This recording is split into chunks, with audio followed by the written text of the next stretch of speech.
Vamos lá, pessoal, tudo bem? Vamos fazer então aqui o nosso vídeo com a resolução das questões sobre Roma, tá legal? Vamos começar? Mesmo esquema, estou com o notebook aberto, com as questões aqui, né? Espero que você já tenha resolvido, tá? Espero também que você tenha marcado aí, anotado as suas dúvidas, tá legal? Manda para mim por e-mail, manda para mim pelo WhatsApp, pelo Facebook, entre em contato, tá certo? A gente vai tirando as dúvidas. Esse é um dos objetivos desse curso de revisão, tá legal? Então vamos lá. A primeira questão do Instituto Federal do Ceará, 2016, né? Ela diz assim: consideremos o significado da palavra república. Ela vem do latim res publica, o que significa coisa de todos, né? Coisa do povo. Denomina, portanto, uma forma de governo em que o Estado e o poder pertencem ao povo. No entanto, o que se observou na fase inicial da República Romana foi a instalação de uma organização política dominada apenas pelos patrícios. Não houve distribuição do poder entre todos, pois a maioria da população, os plebeus, não tinha, inicialmente, o direito de participar das decisões políticas. Isso gerou grandes conflitos. Bom, vamos lá, vamos relembrar algumas coisas, né? O primeiro período da história romana é um período da monarquia. Ele é um período menos trabalhado, os livros citam, falam sobre ele, né? Os vestibulares tratam um pouco desse período da monarquia. Ele é um período relativamente longo, né? 250 anos de monarquia, né? Nesse período, o que nós pensamos? No período da monarquia, nós pensamos quais são as camadas sociais, qual é a atividade econômica mais importante, né? Como é que se organizou, como é que se foi fundada a cidade de Roma, a invasão dos etruscos, né? Durante o período monárquico, Roma teve 7 reis e os últimos reis foram etruscos. E a República Romana, a questão fala sobre a República Romana ela começou no ano de 509, exatamente com uma revolta, com uma rebelião que depôs um rei, né? Ele era um etrusco, Tarquínio, né? E aí os romanos decidiram não adotar mais o modelo monárquico, né? Porque perceberam que um rei poderia usurpar o poder e governar de forma despótica. Então criaram um modelo que eles chamaram de república, mas que na verdade, diz o texto, acabava mais atendendo aos interesses da elite, dos patrícios, e marginalizando a plebe, né? Quando a república foi criada, cria-se um modelo de governo que privilegia o coletivo. Tanto é que o órgão político mais importante do período republicano, desde os seus primórdios, é o Senado, né? Ou seja, um organismo político formado por vários indivíduos, por vários senadores. Não há mais um rei, não tem um presidente da república, não tem um primeiro-ministro, não tem um governante, mas um conjunto de governantes. Então o Senado é o órgão político mais importante de todo o período republicano, desde os seus primórdios, tá certo? Abaixo do Senado aparecem as magistraturas, que na verdade representam o poder executivo. Então existem vários cargos de magistrados, né? Os questores, os pretores, os edis, tá certo? Para cada um desses cargos existem 2 indivíduos, portanto 2 indivíduos com a mesma função, né? E eles representam o poder executivo como se fossem ministros, certo? Os pretores, por exemplo, responsáveis pela justiça, né, e pela segurança militar, como se fossem 2 ministros, né, relacionados à justiça e à questão militar. Os edis, 2 indivíduos responsáveis pelas obras públicas em Roma. Notem que nós estamos falando de uma cidade-estado, a cidade de Roma, ok? E aí haviam assembleias inclusive das quais os plebeus participavam, mas assembleias organizadas de tais formas que os plebeus eles participavam, eles votavam, mas o voto era sempre um voto vencido, quer dizer, o voto ele não era um voto individual, né? Eu não vou explicar aqui o mecanismo de cada assembleia, é bastante complexo, né? Mas mesmo participando, né, a plebe estava marginalizada. E a plebe percebe isso. E desde os primórdios, desde o início da República, ocorreram várias revoltas, né?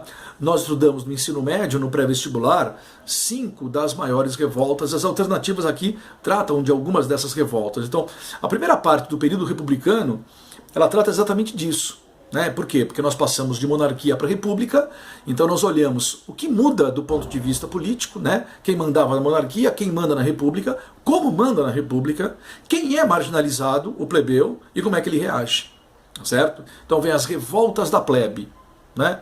E as alternativas tratam um pouco dessas revoltas da plebe. Vamos ver? Por conta da situação acima mencionada, os plebeus iniciaram uma longa luta em busca dos seus direitos, sobre a qual é incorreto afirmar. Ou seja, nós temos 4 alternativas corretas, né? O que nos dá um resumo, né, interessante sobre as revoltas da plebe, né? E temos uma incorreta. Tá? A letra A. A lei das 12 tábuas é uma novidade, né? A lei das 12 tábuas é fruto da revolta da plebe, né? Ainda que favorecesse os patrícios, serviu para dar clareza às normas e aos costumes. E é verdade, né, tá correta, porque a lei das 12 tábuas, ela pega as leis que eram orais, as leis baseadas na tradição, e escreve. Então eu passo a ter um documento, né? Não dependo mais de saber a oralidade, não dependo mais de lembrar ou de ser abusado, né, por aqueles que têm esse poder de controle oral, da tradição. Né? Ali não, tá no, digamos assim, está no papel, né? Está escrito. Tá? Agora, quais leis foram escritas? Bom, aquelas que já existiam. Então não resolve muito. As leis, de uma forma geral, privilegiavam os patrícios e continuam privilegiando, né? Só que agora elas estão escritas, não há mais manipulação. Essa é a ideia. Ok? A letra B. A lei Canuleia autorizava o casamento entre patrícios e plebeus. É verdade, né? Ela não tem um grande efeito prático. Até esse momento, o casamento entre patrícios e plebeus era proibido, e a partir da lei Canuleia ele é permitido, certo? É claro, o preconceito ele não é rompido, né? Poucos patrícios e plebeus se casarão, isso não altera a estrutura. E se casa, é o cara que ganhou loteria, né? Não altera a estrutura socioeconômica de Roma, tá? A alternativa errada, né, aquela que nós temos que marcar, é a letra C. O comício da plebe deu aos patrícios o direito de decidirem pelos plebeus assuntos relativos aos interesses de ambos. Na verdade, não, né? O comício plebis, ele amplia o poder de decisão dos plebeus, ele amplia os direitos, né, de participação política dos plebeus. Né? Então, a partir da criação do comício plebis, o plebeu ele vai para a assembleia e aí o voto ele é individual. Isso é uma coisa interessante, né? Um patrício tem um voto, um plebeu tem um voto, né? Teoricamente nós temos um número muito maior de plebeus, certo? Então na teoria o plebeu saiu ganhando, tá? Nós conseguimos perceber, inclusive pela situação atual, da política atual, né? A política que nós vivemos, que nem todo plebeu vota do mesmo jeito, né? Que nem todo plebeu diz a mesma coisa, defende a mesma coisa, nem todo plebeu votará da mesma forma, né? Então não dá para traduzir a política como uma questão matemática, né? Eu tenho 100 votos de patrícios, 500 de plebeus, os plebeus sempre vão vencer. Claro que não. Né? Nós teremos uma parte da plebe alienada, manipulada, mas na teoria o plebeu amplia o seu direito, né? Então a letra C está errada, ok? A letra D, a eleição de magistrados deu aos plebeus a condição de ascenderem aos poucos aos principais cargos públicos. Na verdade, essa é a primeira conquista da plebe, né? É a criação do tribuno da plebe, é um magistrado novo, é uma nova magistratura, né? E o tribuno da plebe, né, é escolhido para representar os interesses dos plebeus, tá certo? Gradualmente os plebeus poderão ocupar outros cargos de magistrados, mas não do Senado, né, que é o órgão de decisão mais importante. Tá? E por último, a proibição da escravização por dívida também é verdadeiro. Né? A lei Licínia Sextia, ela proíbe a escravidão por dívida. Okay? Então é uma vitória para o plebeu. Né? Se o plebeu está endividado, tem que pagar. Né? Se o plebeu está endividado, ele pode ser, digamos assim, processado, né, pela dívida, ele não será perdoado, né, mas ele nunca será escravizado por dever. Então, aparentemente, é uma grande vantagem. É, na prática, uma grande vantagem. Beleza? Vamos então para a questão 2. Questão 2, ela é a questão da Universidade Federal de Juiz de Fora, né, do ano anterior, 2015. Tá? Roma, no período da República, era dirigida por um grupo de famílias nobres, os patrícios, mas o povo, teoricamente, dispunha de grande poder, teoricamente. As assembleias populares elegiam magistrados, votavam leis e julgavam os casos judiciários mais importantes. Mas era uma sociedade com distinções legais de status, baseadas na qualificação censitária do cidadão. Ele era um soldado, um contribuinte que pagava impostos e um eleitor, com privilégios e encargos de acordo com seu status pessoal. Na verdade, o texto ele já mostra uma pequena mudança, né, onde ele coloca o elemento censitário. A República não nasceu assim, né? Isso ocorre com o passar do tempo, com o passar de 200 ou 300 anos, na verdade, onde uma parte da plebe enriquecida passa a ter direitos. Mas peraí, tem plebeu que enriquece? Tem plebeu que enriquece, porém ele continua sendo plebeu, né? A sociedade é estamental. Quem é plebeu? Quem nasceu plebeu, né? Quem é patrício? Quem nasceu patrício, tá?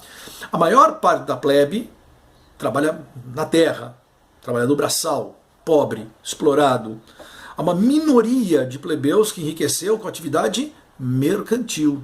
Então o mercador rico, a qual classe pertence? A plebe. Tá certo?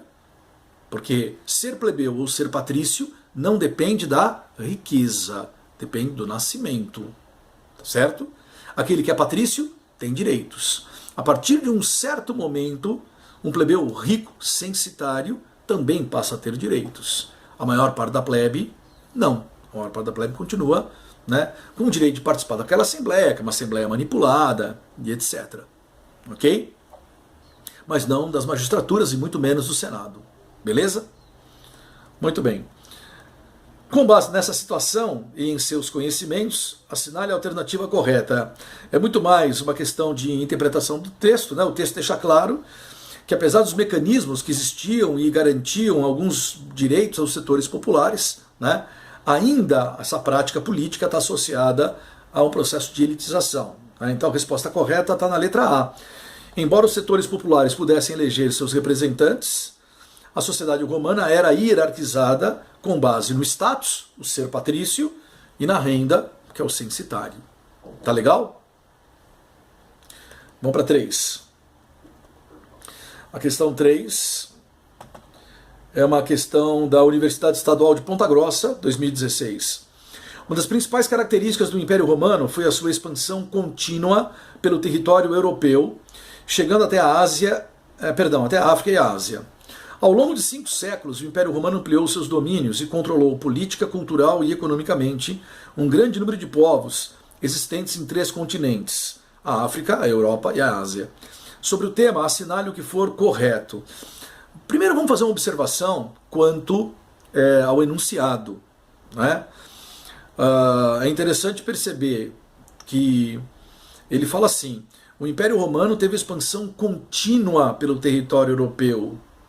Né? Quer dizer, ao longo de 5 séculos o Império existiu durante 5 séculos. Tá certo? Durante todo esse período ele adotou uma política expansionista? Não. Tá?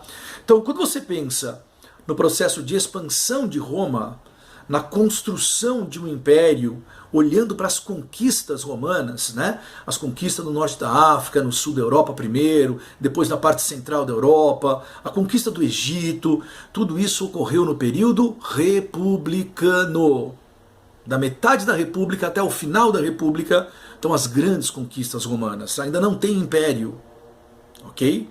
Durante o período republicano estão as grandes conquistas romanas. Tá? Quando começa o império, as conquistas tendem a diminuir.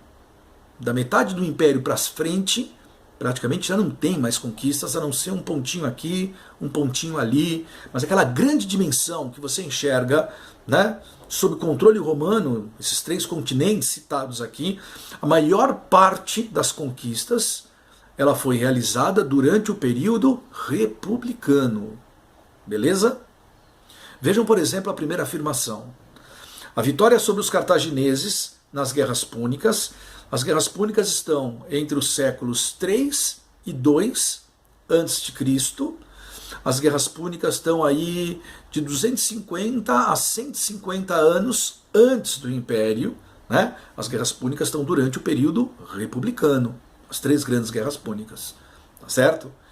A vitória sobre os cartagineses, né, nas guerras púnicas, representou a soberania romana sobre o mar Mediterrâneo, o qual passou a ser chamado por esses de Mare Nostrum. É verdadeiro, apesar de não estar 100% correto, né? Com a vitória sobre os cartagineses, o mar Mediterrâneo fica quase todo sob controle romano. Vejam que principalmente o Mediterrâneo ocidental, né? Aquele que banha o sul da Itália, o que hoje é a Espanha, né? O que hoje é o Marrocos, a Tunísia, o que hoje é a Grécia, né? O Mediterrâneo oriental, o norte do Egito, a Palestina, ainda serão alvo de conquista posterior, tá certo? O Egito não está sob conquista romana nesse período, a Palestina não está sob conquista romana nesse período. A Grécia sim foi conquistada durante as guerras púnicas, né? Porque os gregos apoiaram os cartagineses, tá certo? Mas a primeira é considerada verdadeira pelo nosso gabarito aqui. A segunda, a hegemonia romana nas províncias conquistadas foi acompanhada por mecanismos de coerção, de recompensa, de cooptação e destruição nas formas de resistência dos povos subjugados. É verdade, ele fala aqui, ele dá uma série de opções, né? Em algumas regiões os romanos invadiram e devastaram, destruíram, se impuseram à força.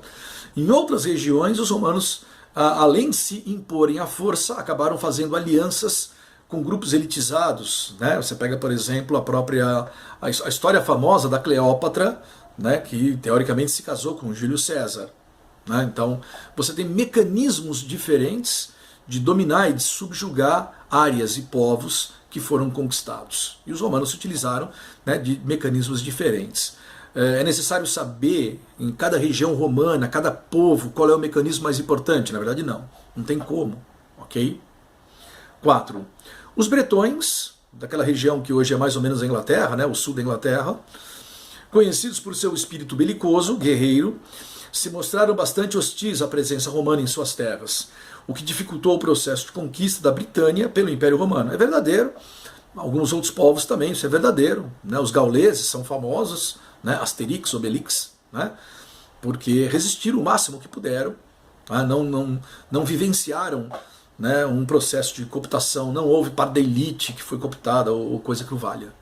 Ok? É verdadeiro, apesar de não ser o único povo que impôs essa dificuldade. A 8. A troca cultural entre romanos e povos dominados pode ser compreendida como uma das principais consequências do processo de expansão do Império Romano. Isso é verdadeiro, né? Com todos os povos houve troca cultural? Não necessariamente. O melhor caso, né, o caso mais significativo é com os gregos. Nós falamos em mitologia greco-romana, né? Grandes intelectuais, grandes senadores romanos passaram a ler, a compreender, né, a incorporar parte ou parcelas da filosofia que havia se desenvolvido anteriormente na Grécia. É claro que a partir daí desenvolveram suas próprias escolas filosóficas, né? Não é à toa que mais para frente nós vamos falar em renascimento cultural, né, cultura greco-romana, tá? Então, principalmente no caso de dominação da Grécia, há um processo de assimilação.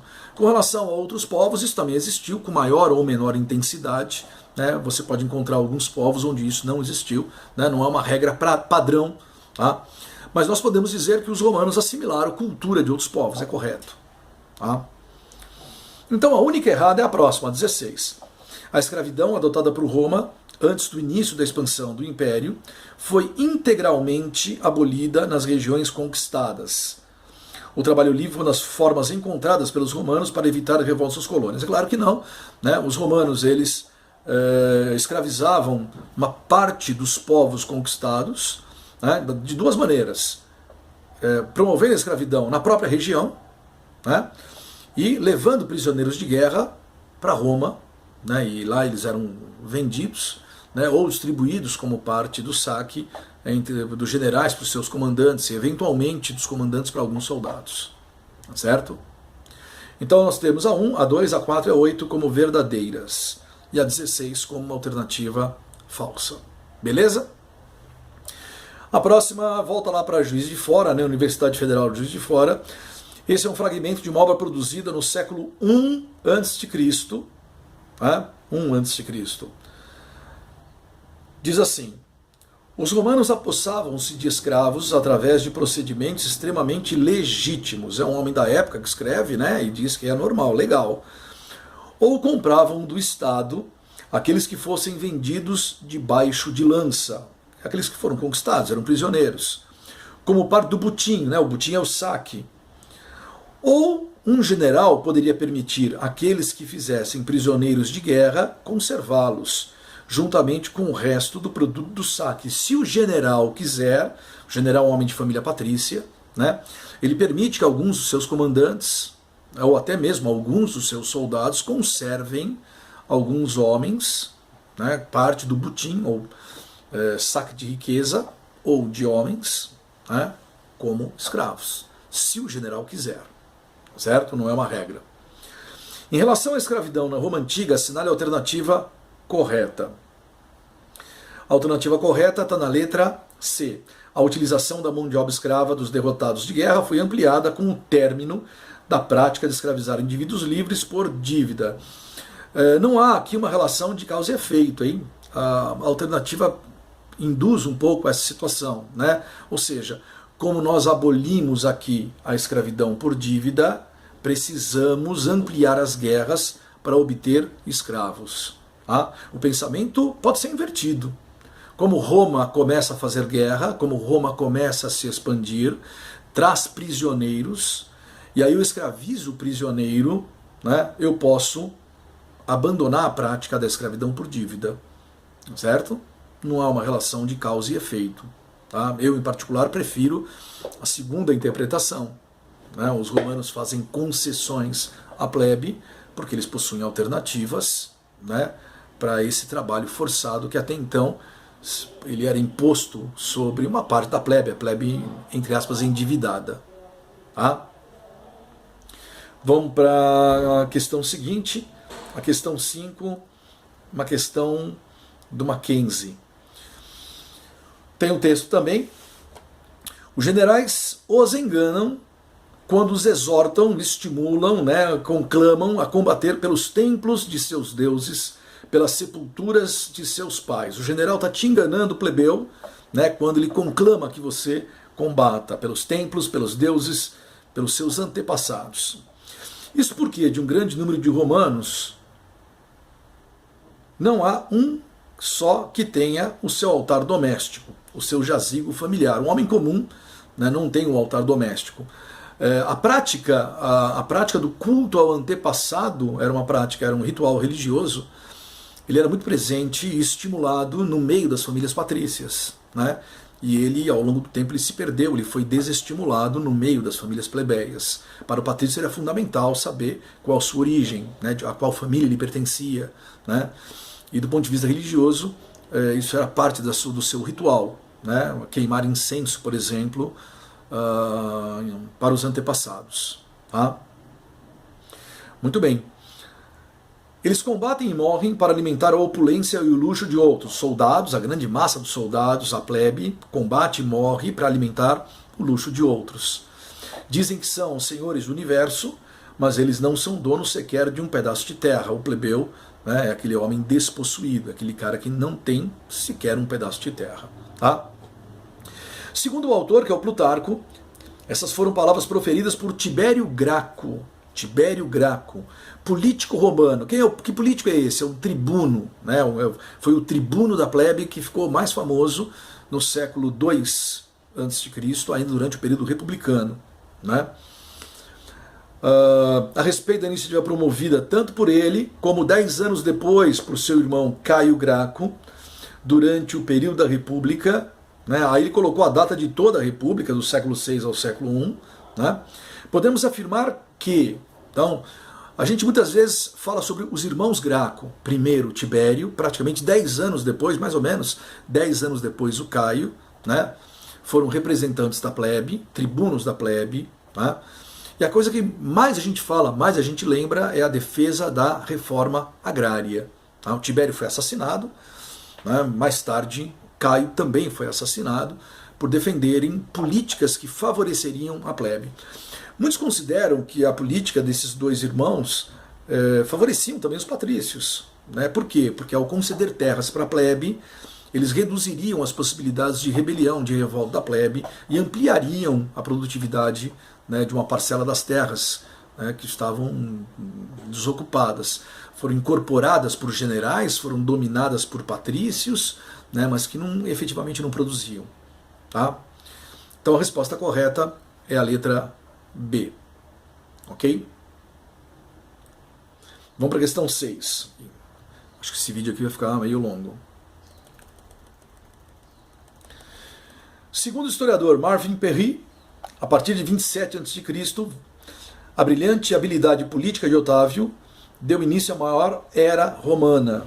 Nos 200 anos seguintes, o mundo mediterrâneo desfrutou as bênçãos da 27 a.C., começa o Império.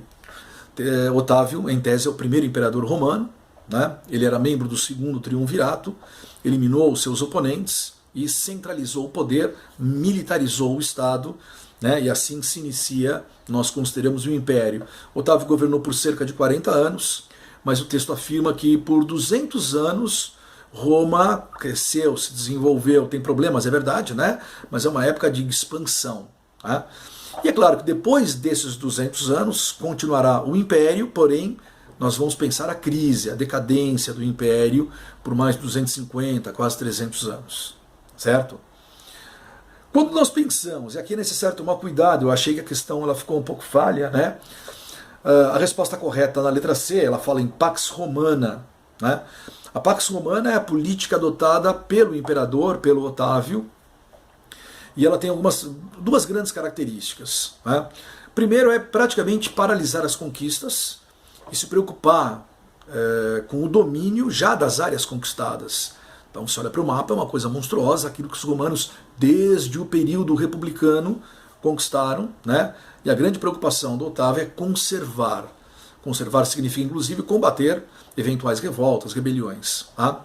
E a segunda característica dessa política adotada, né, a Pax Romana, é o combate à pirataria que existia pelo mar Mediterrâneo. Né? A principal via de comunicação que ligava grande parte das províncias romanas à capital, a Roma, né, trazendo mercadorias, escravos, etc., era alvo de atividades de bandidos, né, de piratas, e a política do Otávio foi exatamente acabar com a pirataria, facilitando o comércio, né, quer dizer, beneficiando o comércio, os mercadores e a própria circulação de mercadorias, né, o próprio império, óbvio, certo? Então, isso é parte da Pax Romana, a resposta é a letra C. 7. A República Romana, a princípio, permitia direitos políticos apenas aos patrícios. A aristocracia de nascimento, formada pelos grandes proprietários de terras e escravos. Grandes proprietários de terras e de escravos. Né? Eles são proprietários de escravos. Tá? Interessante. A República Romana, a princípio, desde seus princípios, não tem escravo. Nem escravo por dívida. Tá certo? Então, é verdade, os patrícios se tornarão, né, também proprietários de escravos. Sempre foram proprietários de terras, se tornarão proprietários de escravos. Nesse contexto, assinale a alternativa que apresente o que determinava a lei Canuleia. Ficou meio repetitiva, né? Nós vimos isso aí numa outra questão. A resposta é a letra D, né? A permissão para que patrícios e plebeus pudessem se casar. Né? Eu comentei agora há pouco que isso não altera a estrutura social. Tá? Texto para a próxima questão. Finalmente, a bandeira. Tiradentes propôs que fosse dotado o triângulo, representando a Santíssima Trindade, com alusão às 5 chagas de Cristo crucificado, presente nas armas portuguesas. Já Alvarenga Peixoto é um dos líderes da Inconfidência Mineira, um dos participantes da Inconfidência Mineira, né, intelectual, jurista, estudou em Coimbra, iluminista. Né? Alvarenga propôs a imagem de um índio quebrando os grilhões, as amarras, né, as correntes do colonialismo, com a inscrição libertas, paz será também, liberdade ainda que tardia, né, que são os elementos que você encontra hoje na bandeira de Minas Gerais, o triângulo vermelho, né, e essa frase, liberdade ainda que tardia, em tese a bandeira de Minas atual faz uma alusão a esse projeto que havia na época da Inconfidência Mineira. Tá? Muito bem. E aí vem a questão número 8, da PUC de Campinas.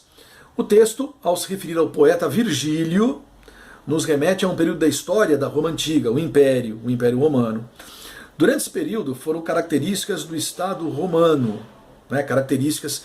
Então tem um texto interessante, um texto curioso, que faz uma alusão em Confidência Mineira, ao movimento de Confidência Mineira, mas a pergunta é a pergunta sobre o Império Romano, né, a característica do Império Romano.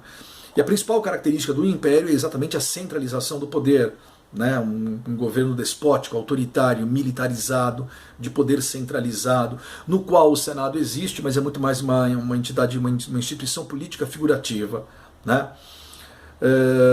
É interessante notar que na letra D, que é a resposta correta, fala na centralização política, administrativa, a centralização do imperador, política do pão e circo, que havia nascido antes. A política do pão e circo nasce um pouco antes do Império, já no final da República, né, uma política de processo de alienação da plebe, né? E a adoção da Pax Romana, aí sim, desde o primeiro imperador, desde a época do Otávio, né, como uma política de pacificação, como a gente viu na questão anterior. Tá legal? Então a resposta é a letra D. Tá? Vamos para a próxima, questão 9, Federal do Espírito Santo. No ano 15 a.C. nasceu Júlio César Germânico. Cuidado, não é o imperador, né, não é o Júlio César que foi ditador, né, que recebeu o título de imperador, ok? A gente vai perceber isso. Também conhecido como Nero Cláudio Druso, e posteriormente celebrizado apenas sob a alcunha de O Germânico. Ele era sobrinho do Tibério, pai do Calígula, irmão do imperador Cláudio Germânico, irmão do imperador Cláudio. Germânico morreu misteriosamente em Alexandria, no Egito. Ele ficou assim conhecido por ter vencido várias tribos germânicas e ajudado a estabelecer as fronteiras ao norte e a leste do Império Romano, tendo recebido várias honrarias de Roma e ocupado os cargos de questor e de cônsul, que são dois cargos de magistrados. Certo? E aí tem duas perguntas, né, discursivas. Analisa a relação dos chamados povos bárbaros com a expansão e decadência do Império Romano. Então, você tem que pensar no processo de expansão romana, qual é a relação dessa expansão com os bárbaros. Né? Bárbaro é um termo genérico, pejorativo, preconceituoso, que se refere àquele que não é romano. Né? O processo de expansão implicou em guerras contra povos bárbaros diferentes. Teve uma questão aqui que nós falamos dos bretões, eu acabei fazendo um comentário dos gauleses, né? E alguns outros povos germânicos. Vejam que os romanos dominaram metade do que hoje é a Inglaterra, dominaram quase toda a região do que hoje é a França, né? O que hoje é a Áustria, o sul do que hoje é a Alemanha. E nessas regiões, né, povos diferentes foram confrontados, né, foram derrotados, foram dominados. Né? E mais tarde, depois do século III depois de Cristo, nós vamos falar em invasões bárbaras, e as invasões bárbaras serão um componente importante, um dos elementos de crise do Império Romano. Tá? E a letra B pede, identifique duas características importantes do período imperial romano. Você pode falar em centralização política, você pode pensar na militarização do Estado, tá certo? Talvez sejam as duas características mais importantes do Império Romano, que tem que desenvolver a resposta, claro. Tá legal? Eu estou mandando, você vai receber aí o gabarito escrito, né? Vai dar uma olhada, tem aqui uma sugestão. Né? Uma questão escrita ela pode variar muito de um aluno para outro, não dá para você imaginar que você teria respondido tal como está num gabarito de um cursinho, de uma apostila, ou mesmo no meu gabarito. Tá legal? Tranquilo, não se preocupa com isso. Vou abrir um parênteses aqui, eu tenho comentado com alguns alunos meus, às vezes um aluno me traz uma questão escrita, né, da apostila do cursinho, ele falou, professor, olha a resposta como está aqui no final, né? E aí nós vamos olhar a resposta, é uma resposta quilométrica. E o aluno fala, pô, eu nunca escreveria isso, eu não pensei assim, né? Isso é um problema, isso é um dilema, né? O cursinho, quando ele monta a apostila, um livro didático, o professor ele coloca ali todas as possibilidades, né? Por um lado é bom, né? Ele mostra para o aluno quais são as possibilidades, por outro lado é ruim, né? Porque muitos alunos acabam pensando dessa forma, caramba, nunca vou fazer isso. E não vai mesmo, e não é para fazer isso.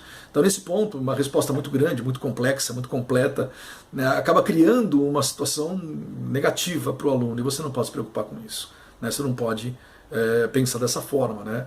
O corretor do vestibular ele nunca vai exigir que você responda daquela maneira, fica tranquilo. Tá? A 10. PUC lá do Rio Grande do Sul. Tem aí 3 afirmações, né? Considere as afirmativas sobre o Império Romano, sobre as reformas do Império Romano promovidas por Diocleciano e seus sucessores no século III. Né? Tem 2 afirmações corretas aqui. A número 1, as reformas visavam enfrentar a grave crise econômica e política, porque passava o Império, reforçando a autoridade imperial e reestruturando o Estado por meio da incorporação e concepções orientais às instituições romanas. Diocleciano, edito do Máximo, tabelamento e congelamento de preços, e depois o edito de Milão, que deu liberdade de culto aos cristãos. Esse é o elemento oriental, não se esqueçam, hein? O cristianismo, muitas vezes, ele vai ser visto e vai ser tratado dessa forma, como uma característica da cultura oriental, né? O Oriente do Império Romano. A Palestina está no Oriente, para os romanos, no extremo Oriente do Império Romano, ou quase no extremo Oriente, certo? A 3. Durante o período, um grande número de estrangeiros, particularmente os germanos, passou a ser admitido no exército romano, alguns dos quais chegando ao oficialato profissional e compondo uma nova aristocracia provincial. Importante isso, quando nós falarmos de invasões bárbaras, né? Invasão é um termo ruim, migrações bárbaras. Alguns grupos bárbaros se tornam aliados dos romanos, e aqui tem um exemplo disso. Né? Alguns bárbaros são incorporados ao exército. Né? Outros grupos bárbaros não, fazem com guerra, se confrontam. Aí aparece um pouco melhor a ideia de invasão como conflito. Tá? Tudo bem? 11. Tem aí um texto longo, que você já leu. Né? Ele fala sobre... Vamos ler aqui, vai. Não descreverei catástrofes pessoais de alguns dias infelizes, mas a destruição de toda a humanidade, pois é com horror que meu espírito segue o quadro das ruínas de nossa época. Há 20 e poucos anos que entre Constantinopla e os Alpes Julianos, o sangue romano vem sendo diariamente vertido. A Sítia, a Trácia, a Macedônia, a Tessália, ou seja, várias regiões que antes faziam parte do Império Romano, estão sendo devastadas por godos, quedos, alanos, quer dizer, povos bárbaros, né, que estão invadindo, saqueando, nesse caso, se confrontando, destruindo áreas que até então pertenciam ao Império Romano. Quantas senhoras, quantas virgens consagradas a Deus, quantos homens livres e nobres ficaram nas mãos dessas bestas. Os bispos são capturados, é uma época onde o Império Romano, em grande parte, já é cristianizado, né? Os padres assassinados, todo tipo de religioso perseguido, as igrejas são demolidas, os cavalos pastam junto aos antigos altares de Cristo.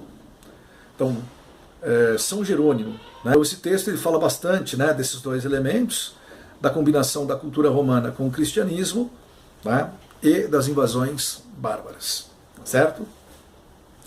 E aí tem a última questão, também tem um texto longo, né, que fala sobre o apóstolo Paulo, é uma questão bastante interessante, trabalhosa, né, um texto enorme, né, que fala sobre as peregrinações, né, do apóstolo Paulo. Nasceu na região da Judéia, que já era um judeu, né, se converteu ao cristianismo, em alguns momentos mostra o exercício da expansão, em outros momentos o processo de perseguição a qual ele é submetido, viveu em cidades diferentes, se deslocou, né, por partes do Império Romano. Vejam que isso aí é mais ou menos século I, né, ainda são os primórdios do Império Romano, ainda é um Império Romano relativamente organizado, ainda é um Império Romano não cristianizado, né? Então, e depois vem a pergunta da PUC de São Paulo, 2015, uma questão recente, que é uma questão de interpretação, muito interessante, né, trabalhosa. Tanto o texto é trabalhoso, né, trabalhoso porque ele é longo, né, não é tão difícil de entender, mas ele é longo. Agora, as alternativas são bastante trabalhosas. Né? A resposta correta está na letra D, né, diz que pede para responder a pergunta, e a resposta é não.